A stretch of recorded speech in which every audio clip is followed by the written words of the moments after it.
வணக்கம். Today we discuss about ராட்சசன். தமிழ் சினிமாவில் வந்த த்ரில்லர் படங்களில் தரமான ஒரு த்ரில்லர் படமாக ராட்சசன் படத்தை சொல்லலாம். சைக்கோ த்ரில்லர் ஜானர் தமிழ் சினிமாவில் அதிகளவு கையாளப்படாத ஜானர். பிற மொழி படங்களில் பல படங்கள் இந்த ஜானரை சிறப்பாக பண்ணியிருக்கு. எல்லோருக்கும் தெரிஞ்ச 7, Zodiac, the silence of the lambs, Psycho, Henry இது மாதிரியான படங்களை இங்கே கொண்டாடுறோம்.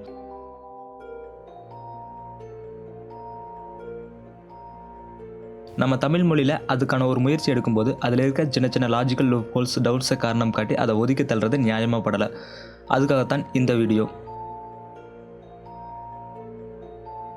ராட்சசன் படத்தோட சிறப்பாக நான் நினைக்கிறது, இந்த படம் என்ன நோக்கத்துக்காக எடுக்கப்பட்டதோ அதை கரெக்டாக பண்ணியிருக்கு. சினிமா லாங்குவேஜில் ஸ்டேஜிங்னு ஒரு விஷயம் சொல்லுவாங்க. எதை எப்படி காட்டினா ஆடியன்ஸால் உணர முடியும்னு ஒரு ஃபேக்டர் இருக்குது. உதாரணமாக எந்த இடத்துல ஷார்ட் கட் ஆகணும், மியூசிக் எங்கே யூஸ் பண்ணணும், 2 சீனுக்குமான கனெக்ட் என்னவா இருக்கணும், சீன் எண்டிங்கில் மியூசிக் எப்படி கையாளப்படணும் மாதிரியான சில விஷயங்களை சரியாக பண்ணும்போது நம்முடைய காட்சியை ஆடியன்ஸ்க்கு உணர வைக்க முடியும். அதை சரியாக பண்ணியிருக்கிற மிகச்சில படங்களில் ராட்சசன் படமும் ஒன்று. அது மட்டும் இல்லாமல் சினிமாட்டிக் லிபர்ட்டியை அழகாக ஹேண்டில் பண்ணியிருக்கு. எப்படின்னா படத்தில் ஹீரோ தான் ஸ்மார்ட், அதுக்கு என்ன காரணம், ஹீரோயின் மூலமாக தான் க்ளூ கிடைக்கணும், நெக்ஸ்ட் சீனுக்கான லீட் பாயிண்ட், ப்ரொட்டகனிஸ்ட் இதை பண்ணியே ஆகணும், அடுத்த சீனில் வரப்போகிற காட்சிக்கான அழுத்தத்தை அதுக்கு முந்தைய சீனில் உருவாக்குறதுன்னு சினிமாட்டிக் லிபர்ட்டின்னு நாம் நினைக்கிற விஷயங்களை அதுக்கான இயல்பு மாறாமல் அதன் போக்கில் பண்ணியிருக்கும். இதுக்கான கதைக்களம் psycho based serial killing subject. ஏதாவது ஒரு காரணத்துக்காகவோ இல்லை காரணம் இல்லாமலோ தொடர்ந்து கொலைகள் பண்ணுறதுன்னு சொல்லலாம். அவங்க மென்டலி நார்மலாக இருக்க மாட்டாங்க. இந்த கான்செப்டில் வந்த தமிழ் படங்கள் ரொம்ப குறைவு. சிகப்பு ரோஜாக்கள், 100வது நாள் மாதிரியான படங்கள் வந்திருக்கு.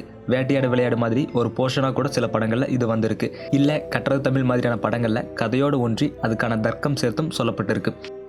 இது மாதிரி சீரியல் கில்லிங் சப்ஜெக்ட்ஸ்க்கு இந்த 3 விஷயங்கள் ரொம்ப அவசியமானதை நான் நினைக்கிறேன். அது என்னென்னா ரீசன், ஆக்ஷன், ரியாக்ஷன். இதில் ஃபர்ஸ்ட் ரீசன், இது மாதிரியான தொடர் கொலைகளுக்கு என்ன காரணம்னு ஒரு வலுவான அல்லது ஏற்றுக்கொள்ளக்கூடிய ஒரு காரணம் நிச்சயமாக இருக்கணும். அடுத்ததாக இது மாதிரி ஏதோ ஒரு காரணத்தால் பாதிக்கப்படுற ஒருத்தர் செய்கிற செயல்பாடுகள் என்ன, கொலை பண்ணுறானா, சித்திரவதை பண்ணுறானா, கற்பழிக்கிறானா, மறைஞ்சு இதெல்லாம் பண்ணுறானா, இல்லை தன்னை வெளிக்காட்டிக்க நினைக்கிறானா, சப்போஸ் வெளிக்காட்டினா என்ன மாதிரி தன்னை போர்ட்ரேட் பண்ணுறான்னு, அவனுடைய ஆக்ஷன்ஸ் என்ன மாதிரி இருக்குது, என்ன மாதிரியான பாதிப்புகள் கொண்டதாக இருக்குன்னு தெரியணும்.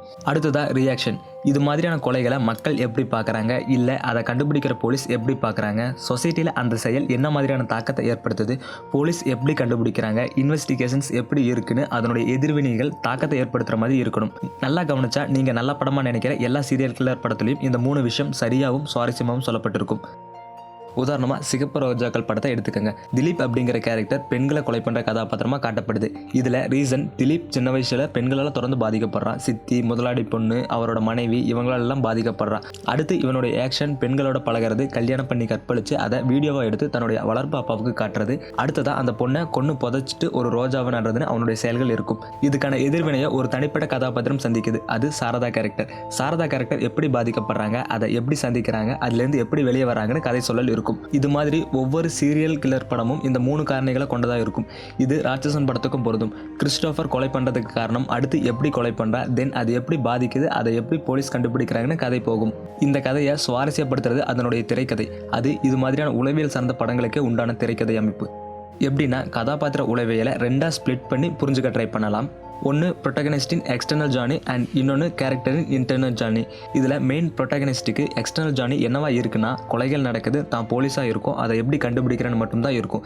இதை இப்படியே ஃப்ளாட்டாக சொன்னால் கதையோட அல்லது அந்த கதாபாத்திரத்தோட நம்ம அந்த அளவு ஒன்றி புரிஞ்சுக்க முடியாது.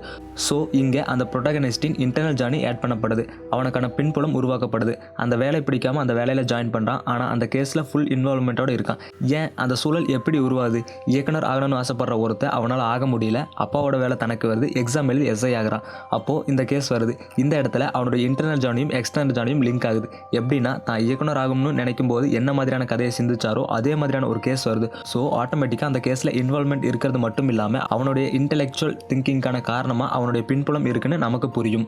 இது இதோட நிற்காம பாதிப்புகளை வெளிப்புறத்தில் ஏற்படுத்துறது மட்டும் இம்பேக்ட் தராது. ஸோ தன்னுடைய அக்கா மகள் காணாமல் போகும்போது தான் அது இன்னும் பர்சனல் ஆகுது, அழுத்தம் அதிகமாகுது. ப்ரொட்டகனிஸ்ட் கூட சேர்ந்து நாமும் பயணிக்க ஆரம்பிக்கிறோம். யாரோ ஒரு தேர்ட் பர்சன் பாதிச்சா அந்த பாதிப்பு நமக்கு தெரியாது. மேக்ஸிமம் ஃபிலிம்ஸில் இது நடக்கும். வேட்டையாடு விளையாடு படத்தில் கூட அமுதன், இளமாறன் கடைசியாக ஆராதனாவை கடத்தும் போது தான் ராகவனுக்கு அது இன்னும் அழுத்தமானதாக தெரியுது. இது மாதிரி ராட்சசன் படத்துலையும் தன் அப்பானு கூப்பிட்ற அந்த பொண்ணை கடத்தும் போது தான் அது கிளைமேக்ஸை நோக்கி இன்னும் அழுத்தமாக நகருது. ஸோ இன்டர்னல் ஜார்னியை கதையை இன்னும் நெருக்கமாக உணர வைக்கிற இடங்கள் ராட்சசன் படத்தில் இன்னும் நிறைய இருக்குது. அண்ட் அடிஷ்னலாக இன்னொரு விஷயம், இதில் காட்டப்படுற அந்த சீரியல் கில்லர் நல்லவனா கெட்டவனா? காரணம் எதுவாக இருந்தாலும் அவன் கெட்டவன் அப்படிங்கிற பிம்பம் உருவாக்கப்படும். அதுக்கு காரணம் அவன் பண்ணுற கொலைகள் அவனை நமக்கு வில்லனாக காட்டிடுது. கொஞ்சம் நல்லா கவனிச்சா புரியும், அவன் வில்லனா தெரிவதும் ஹீரோவாக தெரிவதும் நம்முடைய ஸ்டோரி டெல்லிங் பொறுத்து தான் அமையும். எப்படின்னா, இங்கே கிறிஸ்டோஃபர் கேரக்டரை நம்ம தேர்ட் பர்சன் பாயிண்ட் ஆஃப் வியூல இருந்து தான் பார்ப்போம். இன்ஸ்பெக்டர் கதை சொல்லும்போது தான் அது நமக்கு தெரியும். இந்த கதையில் காரணம் விளைவு மட்டும்தான் சொல்லப்படும், அவன் என்ன ஓட்டம் சொல்லப்படாது. ஸோ அவன் ஏன் கொல்றான், அடுத்தடுத்து ஏன் கொலை பண்ணணும்னு தெளிவான கருத்தியல் இருக்காது. உண்மையை சொன்னால் இருக்கக்கூடாது. ஒருவேளை அவன் தரப்பு நியாயத்தை முன் வச்சா அவன் கதாநாயகனாக மாறக்கூட சான்ஸ் இருக்குது. உதாரணமாக கற்ற தமிழ் படத்தில் வர பிரபாகர் கேரக்டர் பாருங்கள். அவனும் தொடர் கொலைகள் பண்ணுற ஒரு நபர் தான். முக்கியத்துவமே இல்லாத காரணமே இல்லாத கொலைகளை அங்கங்கே பண்ணுவான். ஆனால் அவனை நம்ம கொலைகாரனாவோ சைக்கோவாவோ உணர மாட்டோம். ஏன்னா இங்கே பிரபாகர் தரப்பு நியாயம் சொல்லப்படுது. பீச்சில் 2 பேரை கொன்னாலும் அதை ஏன் கொன்னான்னு அவன் தரப்பு நியாயம் நமக்கு ஏற்கனவே தெரியும். ஸோ அவனை கொலைகாரனா நினைக்க மாட்டோம். இதை அப்படியே ராட்சசனுக்கு அப்ளை பண்ணால் கிறிஸ்டோஃபர் தரப்பு விளக்கம் சொல்லப்பட்டிருக்காது. அவனுடைய தவறான புரிதலால் அந்த பொண்ணை கொல்றான்னு பழிய கிறிஸ்டோஃபர் மேலே தூக்கி போடுவாங்க. இங்கே கிறிஸ்டோஃபரின் ஹார்மோன் குறைபாடு, அவனை அவமதிக்கிறது மாதிரியான விஷயங்கள் நடந்தும் அவன் மேலே நமக்கு பரிதாபத்தை உண்டு பண்ணாமல் செஞ்சது பிரில்லியன்ட் ஸ்க்ரீன் பிளே. அவனை ஒட்டுமொத்த கிளாஸும் கிண்டல் பண்ணும், சேர்த்துக்காது. நியாயமாக அதெல்லாம் நமக்கு பரிதாபத்தை கொடுத்துருக்கணும். ஆனால் அவன் கதை முழுசாக தெரியும் போது அவன் மேலே பரிதாபம் வராது, பயம்தான் வரும். அதுதான் திரைமொழி. அந்த திரைமொழி எப்படி உண்டாக்கப்பட்டுச்சுன்னு விரிவாக இன்னொரு வீடியோவில் பேசலாமா வேணாமான்னு கமெண்ட்டில் சொல்லுங்கள்.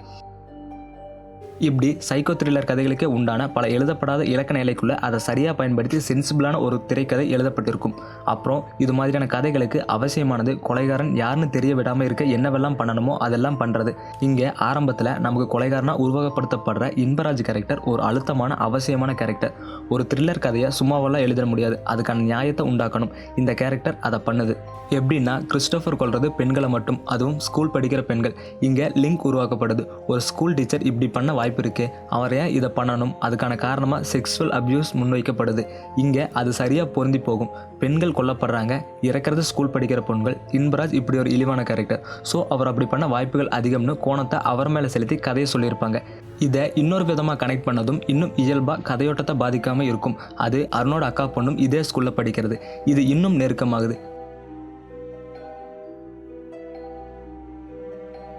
இதை இன்னும் சிறப்பாக சில விஷயங்களை ஆட் பண்ணியிருப்பாங்க.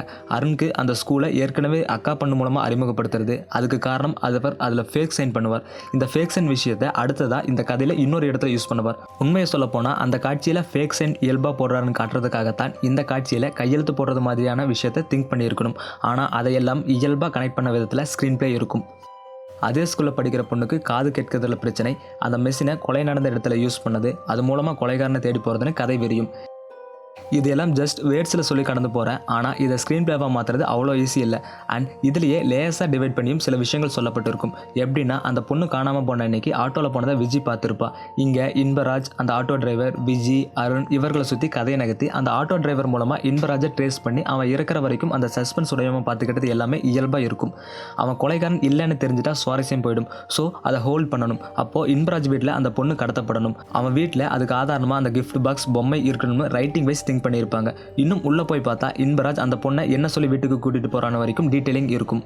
இதையெல்லாம் தாண்டி அருண் கேரக்டர், தாஸ், அவரோட மனைவி, பொண்ணு விஜி, அந்த பொண்ணு, டாக்டர் நந்தன், வெங்கட், போலீஸ் அவர சுசேன் ஜார்ஜ், ராதா ரவின்னு ஒவ்வொரு கேரக்டருக்குமான பங்கு ரைட்டிங் வைஸ் ஒவ்வொரு சீன்லையும் ரிவீல் ஆகிட்டே இருக்கும்.